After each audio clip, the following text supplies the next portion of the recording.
December Thada Eigi Khunda Eigi Yumda Hanjinba Fangani Haina Sagatcharuba Idp Singgi Manglan AREMBADA TAHAN-GADORIBRA Haina SHANJOY AHANTHEM na WAHANG HANGLAKLI Jai asigi July Marida Imphal Hotel da Pangtokiba Thoram Amada Hauzikna Deputation Chatkraba Matamduda Manipurgi Chief Secretary Oramba Prasant Kumar Singh IAS na Manipurgi Tongan Mamafam Kayada Hangtokliba Relief Camp Singh da Lairiba IDP Pumnamak Subnagi Chorchanpur More Amadi Kangpopi Hariba Akang Naba Mafam Karasigi Chaurakna IDP Lising Tara Romsina Prefabricated housing da Thamlaga Atay IDP Pumna Magdi Tangka Humthokna Haibadi July October Amadi December Fawada Magi Khunda Yumda Loina Hanjil Halagani Haikibadu Kayam Yamna Thavakta Onthokpa Ngamlabano Karamba District Kari Khun Singda IDP Kayam Hanjil Hanba Ngamkharbage Kuki terrorist Singna Maithadana Ut Olhan Kraba Yum Kaya Nongna Sarabage Haina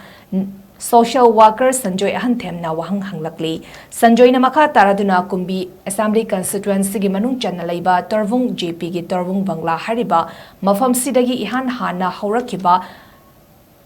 Lisangani kunhundoi May ahumgi violence asina khwaidagi chawna sokhanba mafam singi manungda kumbi ACSU amani Kendra sigi Torvung JP manung channa laiba Torvung Vaikurok Torvung Bangla Torvung Govindpur tractor proper Torvung Sabal Maning Laikai Fogakchau Ikai Awang Tongbram Laikai Amadi Fogakchau Ikai Songtham Laikai Saiton GP gi manung chanalaiba Wathalambi Chingya Laikai Amadi Borayangbi GP gi manung chanalaiba Napat Amadi Tangzing Hariba Khun Sing asida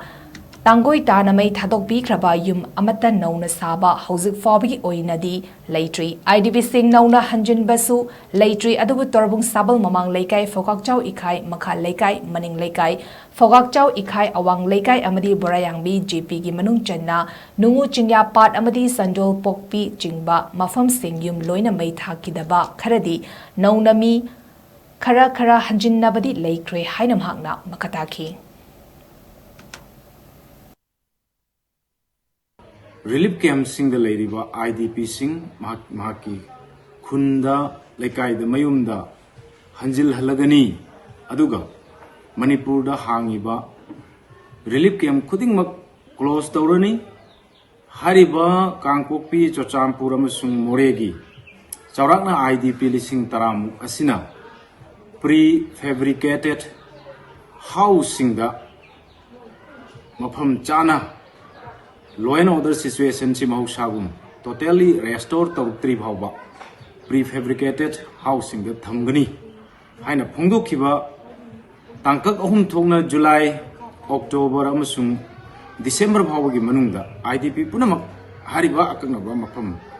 Chochampur Kangpopi amasung More natuna loinamak masa masagi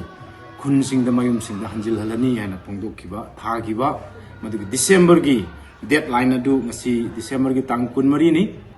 hojik hanjin gadoriba khun sing asida nauna hanjinba yananaba yum kai nauna semjin sajinba ekoi ujade